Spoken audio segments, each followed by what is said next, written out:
un logro muy importante para los territorios y los pueblos indígenas, porque se llegó a consensuar por primera vez una agenda política con el gobierno. Bien, se trata de la primera experiencia de diálogo entre autoridades altas del gobierno con dirigentes de base de territorios indígenas.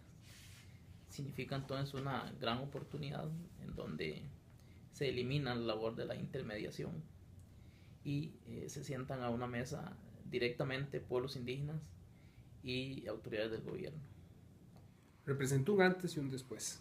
Creo que antes de la mesa de diálogo no había existido una oportunidad para que los indígenas pudieran dialogar directamente con el gobierno, y es a partir de esta experiencia que se marca ese inicio de ese diálogo intercultural. Bueno, por primera vez en Costa Rica, la mesa de diálogo permitió establecer un espacio al más alto nivel político para la negociación y análisis de los principales problemas que afectan los territorios indígenas de la zona sur del país. También fue un espacio que permitió restablecer la confianza entre los dirigentes de estas comunidades y el gobierno de la República. Consensuar una agenda con el gobierno y tener ese clima de confianza de los 7 territorios con el gobierno. O sea, fueron las fortalezas. Creo que tener al frente de la mesa personas con el alto nivel que tuvimos del gobierno, por primera vez una mesa de diálogo tanto con los pueblos indígenas, los líderes de los pueblos indígenas y el gobierno, creo que eso facilitó un poco la confianza. El diálogo respetuoso y franco y las propuestas, es decir, el hecho de que ambas partes pudieron promover diferentes ideas para solucionar los conflictos de larga data de los territorios. La fortaleza es el método, el diálogo mismo, tener la oportunidad de que las personas indígenas de forma directa pudieran hablarle al gobierno, pudieran decirle cuáles eran sus necesidades y hacer aportes a las soluciones de sus problemas. La mesa de diálogo tuvo el apoyo político al más alto nivel, el apoyo de la presidenta de la República y del primer vicepresidente, que se mantuvieron al tanto y dándole seguimiento a las negociaciones que se daban en el seno de la mesa de diálogo. También la participación de jerarcas y de representantes institucionales que tenían poder de decisión. Yo creo que la debilidad fue la parte económica, el no tener un presupuesto fijo para sostener los acuerdos que se acordaban en la mesa de diálogo, que lamentable muchos acuerdos no se logró concluir por la falta de presupuesto. Las principales debilidades están orientadas a que son problemas que requieren una solución urgente y que muchas veces estos procesos son muy largos, entonces tendemos a desesperarnos.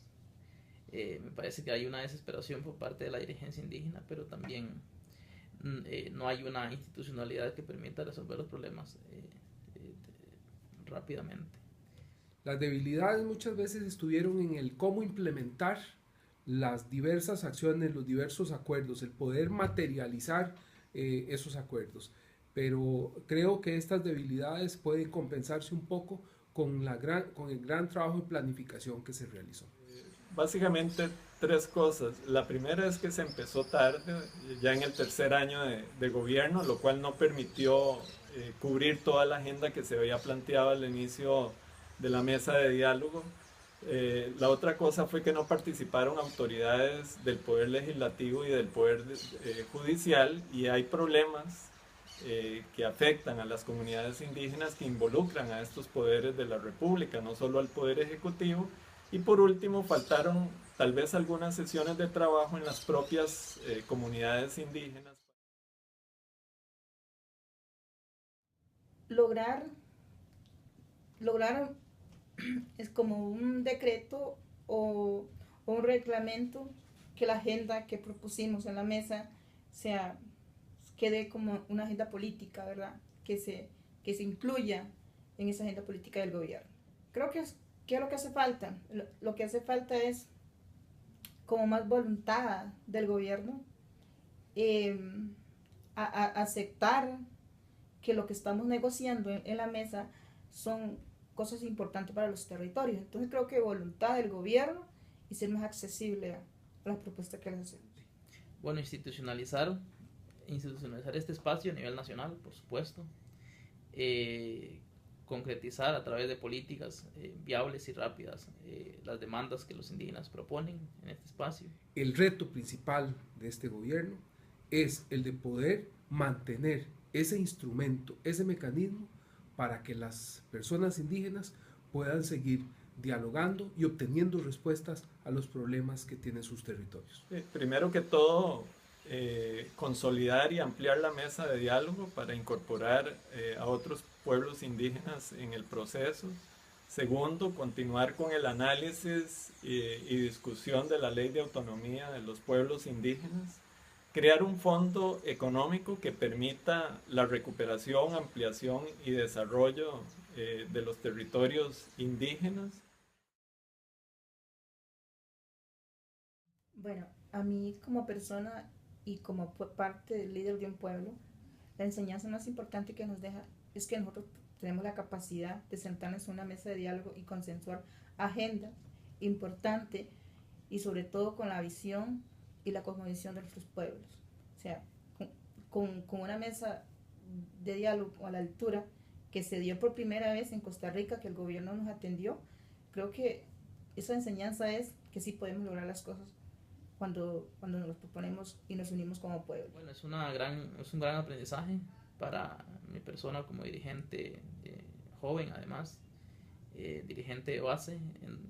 Me ha enseñado a familiarizarme con estos conceptos tan burocráticos del gobierno, pero también me ha permitido tener una visión un poco más amplia de la realidad de los pueblos indígenas y su relación con el Estado. Creo que para la Defensoría de los Habitantes y para mí personalmente, esto representó una experiencia extraordinaria de diálogo, de comprender, de materializar toda esta legislación que protege a las personas indígenas en acciones y en un diálogo intercultural directo. Creo que esa experiencia ha sido muy valiosa, ha sido un hito en la historia no solo de la Defensoría de los Habitantes, sino de todo Costa Rica. Lo primero es que los dirigentes indígenas, especialmente en el problema de tierra, deben renunciar a la violencia o a las vías de hecho, y el gobierno debe garantizar que los no indígenas tampoco realicen acciones violentas contra los pueblos indígenas, para darle credibilidad al proceso de la mesa de diálogo.